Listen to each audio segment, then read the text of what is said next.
And with that, we'll bring to the stage Lindsay Agnew with Studio Agnew.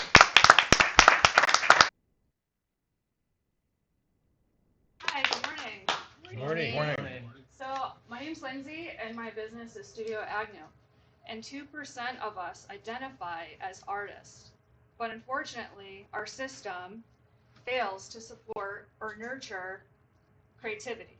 So, my goal and my mission is nurturing creativity to spark joy. Here I am already an artist. I was creating things before I even knew what creativity was. I painted this when I was 6 years old. My art teacher wanted me to paint one flower. I painted 6.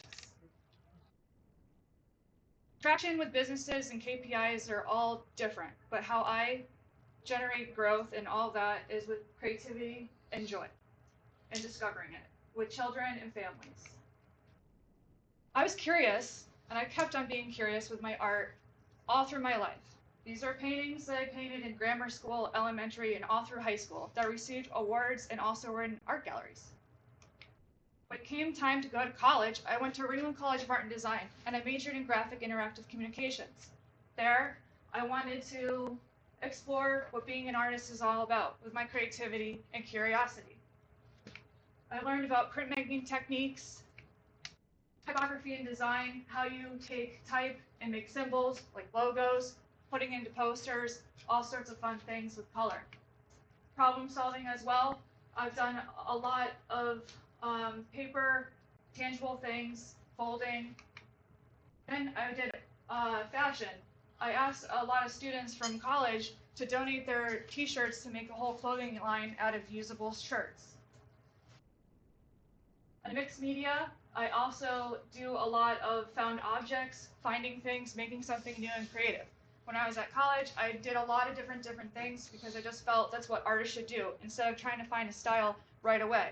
It resulted in me having a lot of awards and being from Ringling, winning Addy Awards as well. Here are a lot of the brands and companies I've worked for, either freelance, contracting, things like that. I started off my journey at Walt Disney Imagineering right after college. There, I learned how you can apply things with art. You can put it on signage, you can put it on floors, you can put it on walls, you can actually put it on cars. This is this sim car test track digital wrap that I did for Epcot attraction for GM. Then, as well, like I mentioned before, this is taking graphics and putting it on walls for an environment to tell a story with your brand, as well as outside. People go to Disney every day. As we know, that's our area of expertise in Central Florida. So part of my journey was making graphics and signage and being built for people to enjoy with their family and friends. Logos is an identity. I learned about that too. I've done a lot of these type of things for brands as well.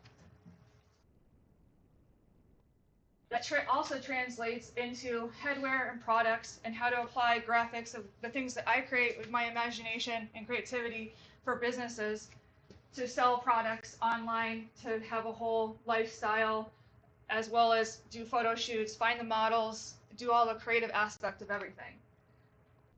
Eyewear too. I also did patterns and worked with some great licensees companies like Foster Grant. They make 98% of eyewear in the world.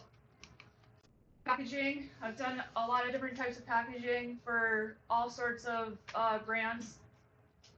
And then when you have your product, you have to be able to sell it as well. So I've been in marketing space for multiple years. So I've done thousands of types of advertisings, email templates, social media campaigns to tie it all together for your audience who wants to buy your products, telling a story with creativity and imagination. I also write and illustrate children's books as well to bring joy to families, friends, classrooms, and teachers. It's educational as well. You can buy it on Amazon. Ever been to Armand Beach? Well, I'm the artist that did put it on the water tower. Pretty neat. Very cool. I want to do more of these in the future, maybe one in every single state. After Techstar Startup Weekend, I met Sean, and him and I have been working together to make my dreams come true of nurturing creativity to spark joy, to bring passion to this world with art. So I met him, and we've been having a lot of fun.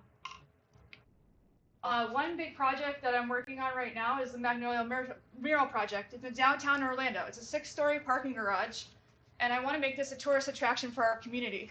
It sits adjacent to the Dr. DeForming Art Center, as well as a church and a school where kids play. So when they're playing during recess, they can see art and be inspired every single day.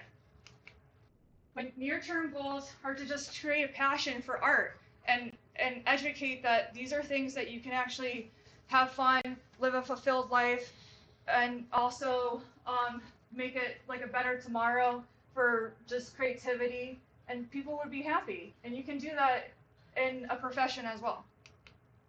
My mission and long-term goals basically are to go on additional podcasts, competitions, local ones, but ultimately I would want to get on TED Talks to reach globally, to inspire people to really nurture and use their creativity for the better tomorrow.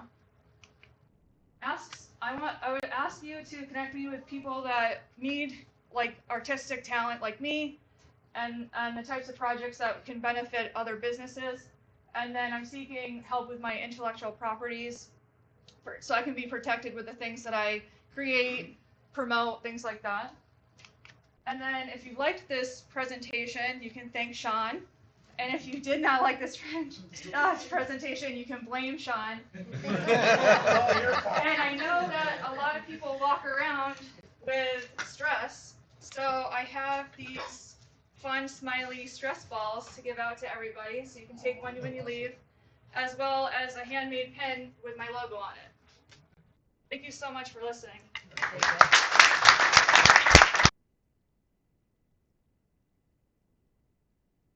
All right, very nice. And we're going to start off with some questions. We'll start with Rupert. So you very broad, very deep background, which is fairly impressive, especially Disney right out of school.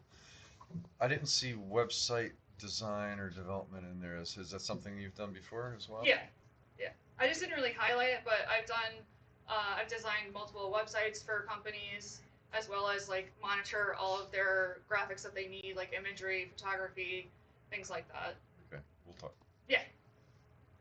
So you got a lot of experience. You've done a bunch of different things with Studio Agnew. What is the primary way that you want to make money? It's just gonna come to me with different types of opportunities with what I do, with whatever I decide as well. But it's still something I'm like figuring out as well, as I go along. But ultimately, like, I think that's where like TED Talks like comes in with like speaking and reaching globally. It's actually pretty much similar question. What's the monetization model?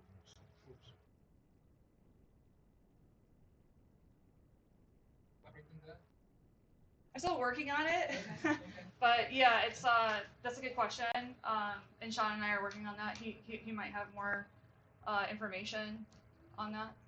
Oh, and one of my clients is a great Sean's not IT presenting. lawyer. So Oh, okay. Okay, great. I have two for you. Okay, great. Great way for you to kind of distill your ideal client profile is to take a look at, all right, how much,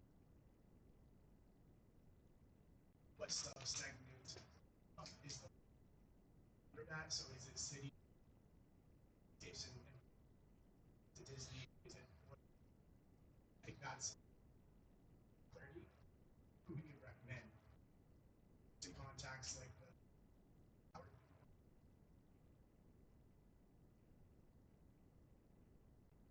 I mean, ultimately, to get my art where I kind of want to see it, like my own personal art, would be more for like cities, communities, things like that. Because then when people come and visit, they can see art by individual artists, and then you spread awareness with that.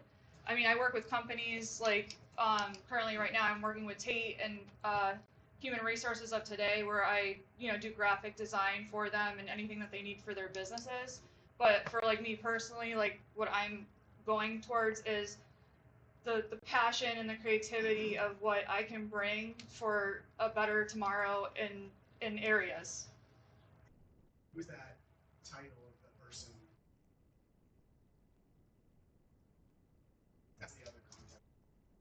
Yeah, I think it's more of like individual, so it could be like commissioners or mayors, things like that, like nonprofits, like maybe even like City Arts Factory, because I know that they, like the mural that I showed earlier, that was a contest that I won, and that was an initiative from the city that wanted to create that. It just hasn't happened yet. Rod? So I found this artist who has unlimited graphic creations for companies on a monthly basis. He charges a retainer. And how he fulfills that is that they can only have him work on one project at a time. And he guarantees a certain turnaround. And he actually is doing this with multiple companies and is scaled to $30,000, $40,000, $50,000 a month by being able to offer unlimited graphics for a company, but he has a 48-hour turnaround or whatever. And obviously it doesn't take him that long to make those graphics, so he can serve multiple clients at a time. Have you thought about that kind of a model at all, or are you still more focused just strictly on the art? And if you are focused mostly on the art, on the individuals, how is AI disrupting your business? I'm probably focused more on like my personal art, just to grow that. And then with AI, I mean, AI is gonna be AI. Like, they can't create what I can create because it's out of my mind, and they don't know. AI doesn't know my vision and the type of things that I want to create unless if I tell it. And why would I tell it when I can do it? And then also there's a lot of other companies that are specifically not hiring or working with people that are using AI because they want to promote an artist and the whole making of things from an actual person than AI. I know that other companies, they don't, I mean, everyone's different. So, I mean, that's like part of like what's going on. So, I mean, there might be some like opportunities that I might not be able to get, or they might not be interested because they might just want to have AI do it. You know. Oh, Chris, and then Charles. Yeah, your material is larger than life and very expressive. But I was curious if you're have considered going beyond just the visual medium and going into multiple sensory and getting into experiential marketing. Something to do with actual sights, sounds, smells, and using projection. Other such involve haptics and so forth. I mean, I see that as an evolution of where this whole marketing is. Yeah. That's a good point, and thank you. With what I'm doing now, it's like, I've been an artist my whole life, and then I went into college and all of these things, and then you get a job and you work for other people. So I'm kind of like, you can think of it as like I'm reinventing myself as like the artist I am today, and the things that I want to focus on and do with my own personal art, not really for a company, and see like what I can do with that, so I don't have to rely on other people to make things and just be creative. But it's more of like, there's so many people that I come across that they say, I love your creativity, I love your imagination, it's so amazing that you're an artist, I wish I could do this. Like, and there's a way to do it, and I know that because I was that little girl from a long time ago that was daring enough to drive through the system of that's not supported with creativity, and I followed my passion and I followed what I was good at, and I mean, this is my identity, like this is like who I am. So I'm trying to, like, I want to teach the younger generation and focus on that with the learning aspect of it, that you can be creative, and that creativity, like, also looking back, it's like I was doing all these things not really knowing what I was giving out to the world. It was because this is just me. So it's like you learn problem solving, you learn that you can do anything with your creativity, no one can take that away, like all these other things, like I could go on and on about it. So it's more of like the joy and the happiness that it brings to families, because families, people just aren't happy, like with the world that we live in. Like it's moving at rocket speed. So that's like what I'm trying to focus on with that. Yeah. Uh, what I what I feel, it doesn't mean that you feel that, right? What I feel is that the frustration that is in you, that I can still feel, is because you haven't found your voice yet as an artist. And let me just give you an example. Okay? I'm not an artist, but I fell in love with some of the work that I saw a guy doing, building rock formations for pools. He could do. He was just like you or better. I don't know, but he was like a true artist, right? I fell in love with the things that he did, and just because of the fact that I did, I became that. Not an artist, but I was able to start building rock formation for swimming pools, and because of that, I did hundreds of thousands of dollars, right? Because of that, about a month ago, all right, I got a contract from a theme park for $250,000 painting rock formation. Just because I found that. Now imagine what you can do. The reason why you haven't been able to do it is because you haven't found your voice as an artist. You don't know who is your I am yet. You're very good at question. You're impressive. So the question is, if I ask you who you are, what would you say? What's the first thing? And don't tell me I'm an artist. What's the first thing that comes to you?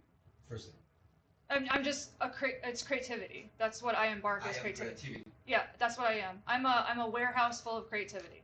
That's me. Yeah. So if you're that warehouse. We're gonna. Okay. Thank you. Yeah, this is not a coaching. It's not a coaching. Kevin, did you have something? Yeah, what I'm just hearing, because I have a 6-year-old that's at the top. So, like, I understand the portion of creativity that and I was just curious, have you ever thought of changing the world of social media by just being you, being expressive, and thinking out your content? As a person that creates content, I mean, Yeah, that's what I'm doing right now on my social medias. Are you live streaming? Huh? Are you live streaming? Not yet, but I plan on it. This is very new. Like all of this is very new. Like this is the first time I'm actually like announcing all of this to the world and like to a group of people. But yeah, like if you guys want to know like what I'm more up to, like I do way more than all of this. Follow me on social media, Studio Agnew. Yeah. I was just curious because like I feel like that would be something that would be really cool. Yeah, yeah. You would see like the thought of like your conception and then it coming to life. I think Yeah. a lot of kids. Yeah, some of my videos have gone viral with like hundreds of thousands of people looking at the types of things that I make. So like I've been doing that. And that seems like that would be more in line with what you're looking to do anyway. Yeah. Have you ever thought of in the question about monies and monetization and stuff like that? Is there any other questions that you might have with getting monetized or any of the platforms or anything like that? Just because like I'm in that space. Yeah, we can talk about it after. Yeah. Have you thought about podcasting? Yeah, I was already on one, and one of the slides I was saying like I want to be on more of those. Of like some podcast, like there's podcasts out there that would want to have me, like you know what I mean. So yeah. Studio Agnew podcast. Yeah, I can do my own. Yeah, that's eventually I'll get there. Like you know, yeah. You call them. Yeah. A not so hypothetical. Let's say I were starting a company to do consulting and around products and helping companies build their brand, things of that nature, and I wanted to bring you in to help with that creativity of their I don't know how to describe it, like their marketing brand, right? How would you engage or like I guess what do you kind of see as your boundary for coming from creativity and using art into marketing? Like, can you fill that full scope of building that external facing brand? And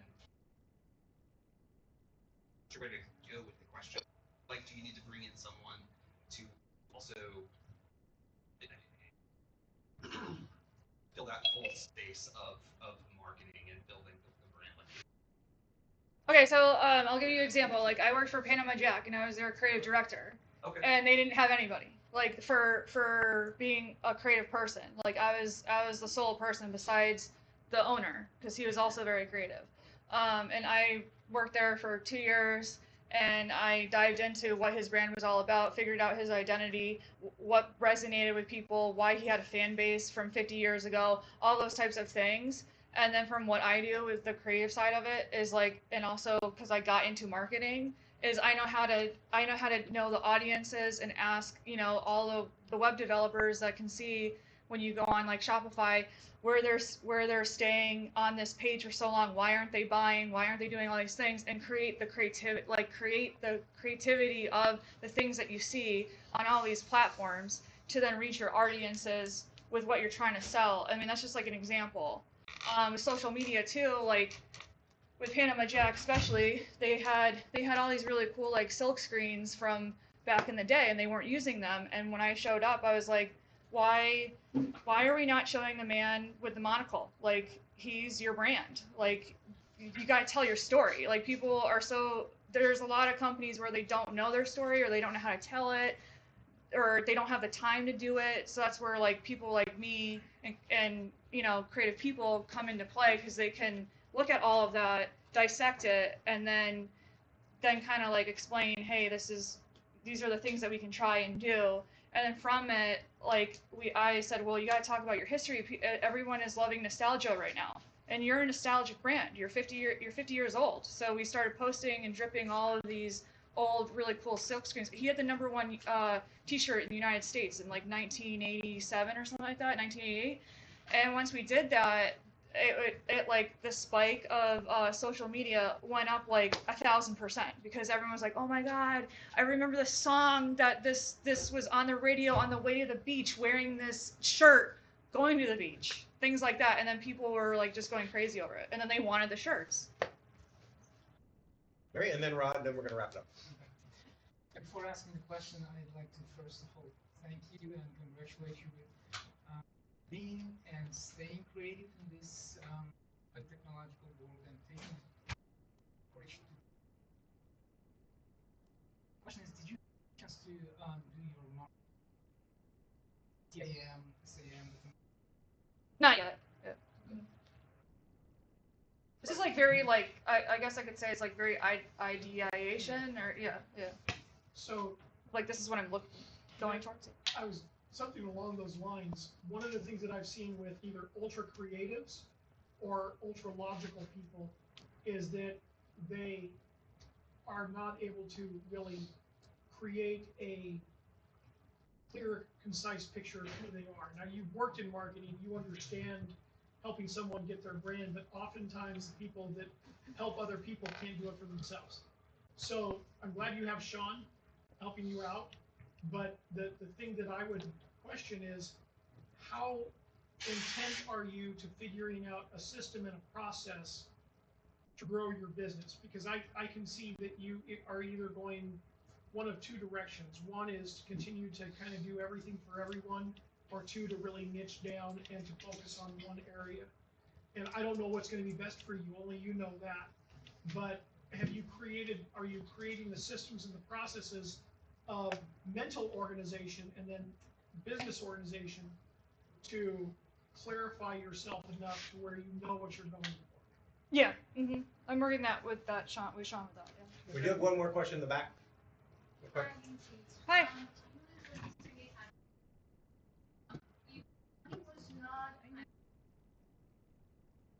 That you want to create an impact within organization, impact to the community, but everybody needs an income.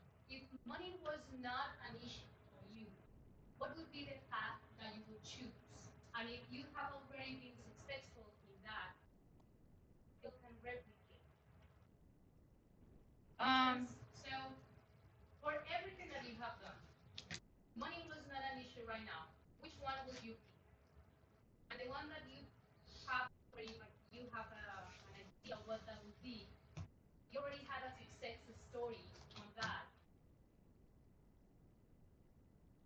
Other customers, or find another mural, or find whatever is passionate. What would be the path that you would think money was not an I mean, it would just be like people always ask me like, well, what do you want to do? And it's just I just want to be creative and create art, and then just use that to like share it with the world, and make it a more beautiful place. Obviously, so I mean, I would if money was no object, I would kind of be like a Jeff Koons of the world, who does like, Through an organization, or huh? through like collectively within communities specifically? Yeah, I mean, Or within an organization? I think like communities because it brings people together, and also like probably because there's funding with it, like with cities and things like that, with grants. But yeah, We're going to Yeah. cut it off here. I encourage people to have more conversations with Lindsay. I'm going to ask you Yeah, a couple thank you. questions. One, a little bit of feedback on the presentation itself, because you have said some things in some of your answers to these questions that I think need to be integral to a presentation that you do. You had a lot of, I did this, I did this, I did this, I did this, I did this, I did this, I did this, I did this, I did this. I want to hear the story about how you became the creative director for Panama Jack. I want to hear the story about how you got into Disney Imagineering as like your first gig. I want to hear the story about how you got the job to paint that water tower, because you said I would love to do more of these things. So I would recommend that you look at your presentation and you look at what you're trying to do, because a lot of these questions kind of are aimed at that. But tell your story. Don't just show us what you did. That's background to it. Tell your story and lead up to, and this is where I want my story to continue to. So that's that's my recommendation, and I would encourage you to think about the questions that have been asked about what is it that you want to do as your business, because you want to do this to make a living, and it would be really, really cool to make $1 billion with this, or whatever figure you have with that. But then say, okay, to do that, where am I going to have to build my business to? Am I going to be just an independent artist doing this all by myself, or do I want to develop an agency where maybe I'm training other people how to think like me and how to do art like me? Because a lot of artists, a lot of writers, a lot of creatives have created an agency around their own creativity. And so I would encourage you to look into that. And then finally, of course, the final question, what can we as the Orlando chapter of 1 Million Cups do for you? just to connect me with people that are looking for what I'm trying to achieve, and then the intellectual property. Great.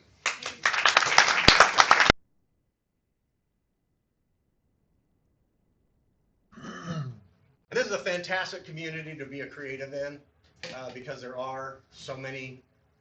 There's so much inspiration out here.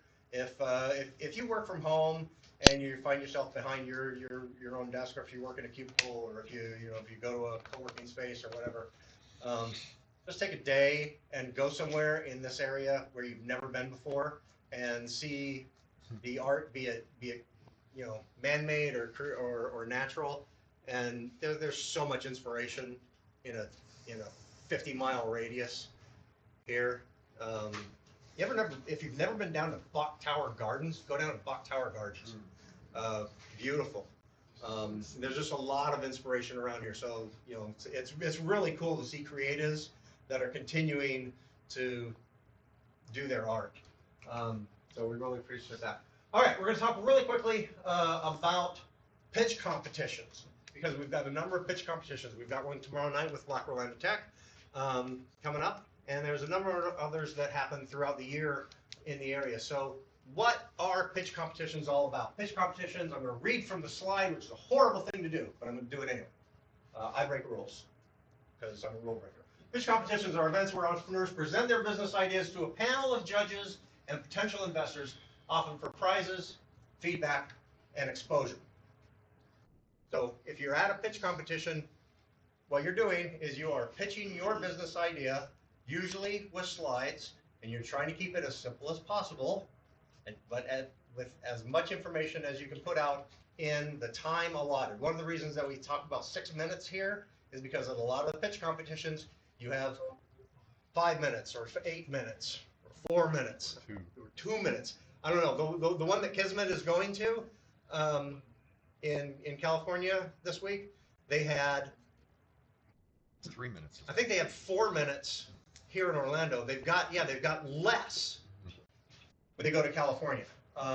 So being able to be really succinct in your presentation and have the 1 minute version, have the 10-minute version. That's fine. Someday you're going to be pitching to the Rotary, or some organization where you're going to have a little bit more time. But make sure that you can do it in the shortest amount of time possible.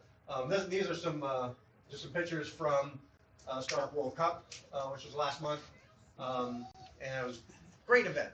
And of course, Kismet, the winners, which are going on to compete for $1 million.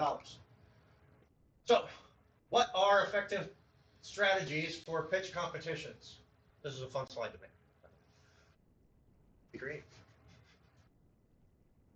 So first, know your audience. If you're going to a pitch competition, know who it is that you're pitching to. If they're saying who the judges are, look them up on LinkedIn. Get to know what they are looking for. See if they judged other pitch competitions and if they had any feedback at those competitions. So get to know who your audience is at the competition.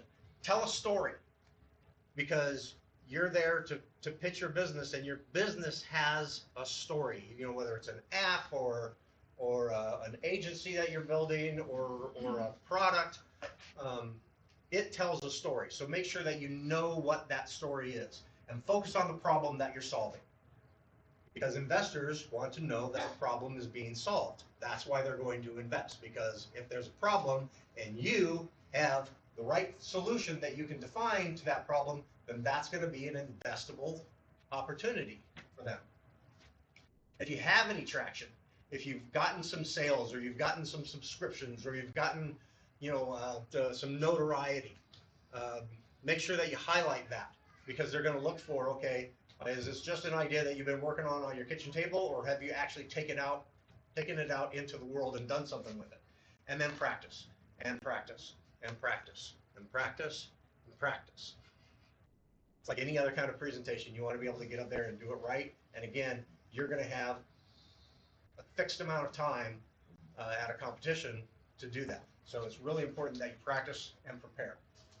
There's a number of organizations around the area. There's a whole bunch more that have pitch competitions of some form or another, or are planning some in the future. So if you've got any questions about what's going on, I say Bisley Orange is a great. They've actually got a page for it. It needs to be updated, but they do keep track of that, and a lot of these other areas do. And of course, you can talk to us. You can, if you're a member of the Orlando Tech community. There's a lot of information that they have, or Entrepreneur with Rupert has a lot of information on competitions going on around the community. So reach out and find out. Coming up later this month is Startup Weekend. I asked, just a few people here have participated in Startup Weekend. What Startup Weekend is not a pitch competition. There's a pitch competition at the end of it, but that's not what Startup Weekend is in its entirety. What Startup Weekend is a way to start and launch a startup in 54 hours. So you go in on Friday night, and then you work through to Sunday evening, and by Sunday evening, there's a good possibility that you're involved with a group that is starting a real, honest-to-goodness company. In just 3 days, you'll meet top-tier mentors, real investors, co-founders, and expert judges to show you how to build your dream startup.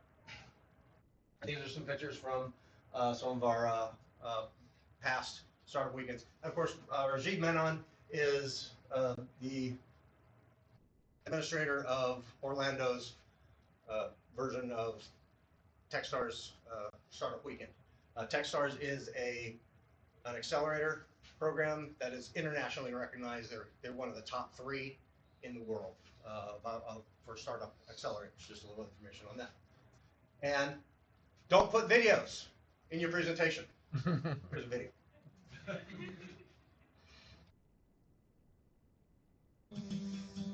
Startup Weekend is a 54-hour experiential learning event where you learn how to create a startup by actually doing it. Everybody gathers on Friday night. They get 60 seconds to pitch a brand new idea. Josh hosted it a year and a half ago. Teams around the most popular ideas, and then they have until Sunday night to turn that into a real business. Today we are going to speak with mentors. We're going to get outside of the building and talk to real customers. We've already been sending out some messages, making phone calls, and we're going to start developing our website and our MVP. I'm feeling pretty good. I mean, I was definitely a little nervous coming in. I'm really happy that the idea that I pitched is one of the ones that's being brought to life. So I'm really excited for how this is going to turn out. Currently, we just finished up deciding on what the final product is going to look like. We're divvying up tasks, and right now Andrew and I are working on the business model. I'm feeling good. It's stressful, it's a lot, and I'm a little all over the place right now, but I think we're going to pull it together well, and I'm pretty confident in Explore. The goal of Saturday specifically is to actually figure out what they're doing and then actually get stuff done. They need to figure out their business model and how they're going to go to market and get everything ready so that tomorrow on Sunday they can figure out exactly how they're going to present that to the judges. So right now it is like 20 minutes before the big pitch. So we have been fine-tuning our slides, practicing our pitch, and I'm really excited to hear the other teams and kind of learn about what they've been doing with their projects and where they've come to this point.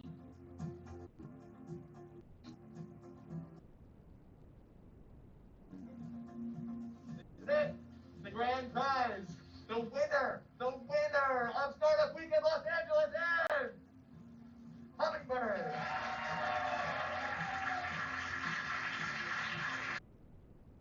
I'm just so incredibly impressed with everything, particularly the presentations. You guys did amazing jobs at pitching.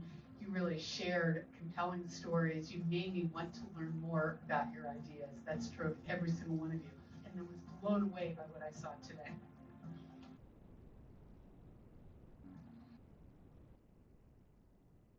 All right, so how it works, really quickly, is on Friday evening, you'll show up, and it's going to be here. This year, it's October 18th through the 20th, so October 18th, Friday, October 18th, you'll show up here, and if you've gotten your tickets, you need to purchase tickets and register. But participants have an idea, and the impetus is that you've got an idea for a business that you haven't done anything with yet. So it's not something that's existing. It's not something that you've been working on, and you already have, a website and all that. It's something brand new that you haven't done anything with. And you get up and you get 1 minute, and Rajiv will shut you down at 60 seconds. So you get up and you introduce yourself, and you say what your idea is, you say what the problem that you're solving, you say what your solution is, and you got 60 seconds to do that. Everyone who has pitched their 1 minute idea then gets there's a voting that goes on where everybody gets a big Post-it note, one of the huge easel-size Post-it notes with their business, and they're around the facility, and you go around and you get to vote for the ideas that you thought are best. I think you get 4 votes or something like that. And so you get to place a sticker on the ideas that you thought were the 4 best ideas. You can vote for yourself if you were one of the participants, and you should, because it was your idea. But when they go through, then a percentage of the presentations, they'll usually do about 10 to a dozen finalists that get the most votes. Those are the companies that are being worked on for the weekend. So if you didn't get chosen, if your idea wasn't one of the ones chosen, now you get to choose which of those 10 or 12 new businesses you want to go work with. So you're still involved. Even though your idea didn't get chosen, you're still involved. And now you get to go and join a team. So you join the team Friday night, you have a little bit of a conversation, Everybody goes home, come back Saturday morning, and you start working on your business. You start working on what your customer discovery is going to be. So who is your customer and why do they care is the first thing that you're going to be working on. And then you're going to be working on your business model, what kind of business you're going to create this to be. The team members, you're going to figure out, okay, who's going to be kind of in charge of what. So you're developing a team structure at that point.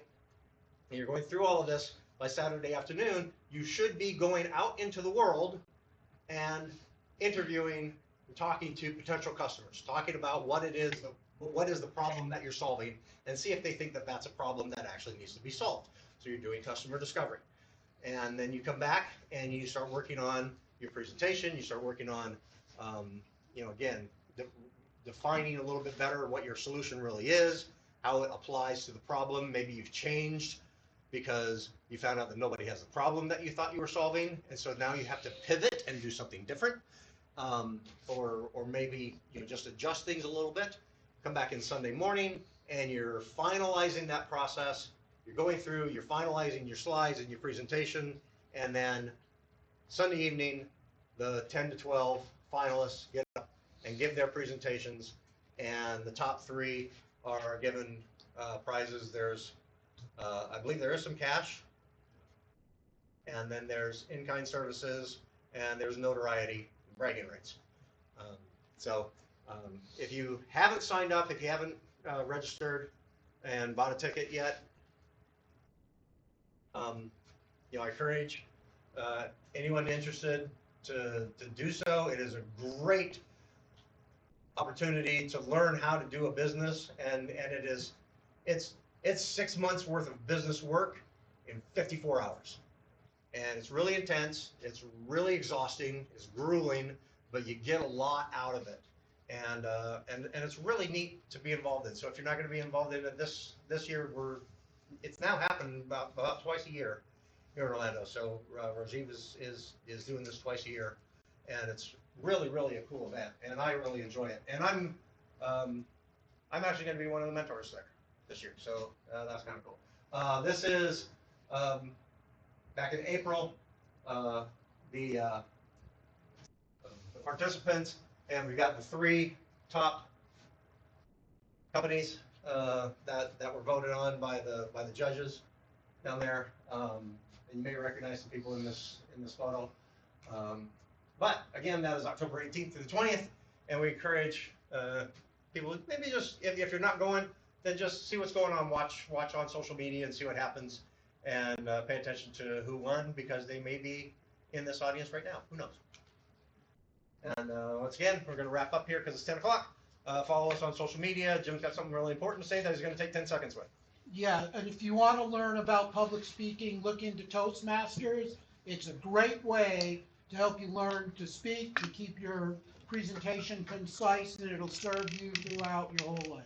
Absolutely. What's it called? Toastmasters. I wanted to add one more tip for pitch competitions. A lot of those competitions are judged by how you leverage your network as well. So if you can get a warm introduction, you're proving to those judges, you're actually proving in advance that you your network to grow and scale your network. And also know that if you go to a pitch competition and you don't win, don't give up on your business, because a lot of times companies that win the pitch competition don't win the business. The third place, the not placed, they're just there, and maybe they made that connection. So it's always important to know how to network and to know how to build that network of relationships. Really important. Connect with people. Go to a local coffee shop, a local hamburger shop, whatever you feel like doing later today. Do it locally. We ask that you support other entrepreneurs. We're not doing that today because Dan's not here. So thank you all very much. And Rod has something very important to say. Longshoremen's strike is happening. Buy your toilet paper now. You can't. Sam's is out. No, I'm completely serious. It's already disappearing everywhere. Yeah. Every one day they're on strike, it's going to be 4 days of recovery. It could be a You long know, shot. if people are panicking. Ports up and down the East Coast People are are shut down. panicking, and the union leader of the longshoremen is really playing hardball. They want a 77% pay increase. It's going to be a long strike. It's going to affect everything. So Started Monday. get prepared. They haven't been getting paid what they should get paid. Okay, great. Thank you all very much. I'd like to see this happen. I don't know.